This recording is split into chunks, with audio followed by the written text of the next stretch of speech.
Henry see red. The express was heavy, and Henry felt the drag of the coaches.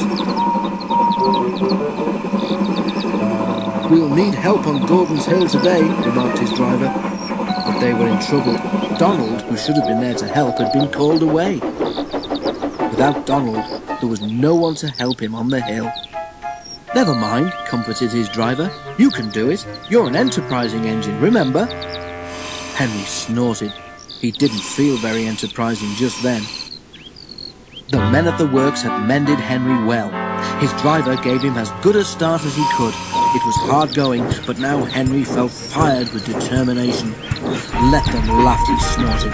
"I'll show them." Slowly he struggled upwards. "I can do it! I can do it! I can do it!" he panted. "Oh dear, will the top never come?" Then, suddenly, there it was. "I've done it! I've done it! I've done it!" he puffed proudly. After that, it was much easier, and they reached the other railway quickly.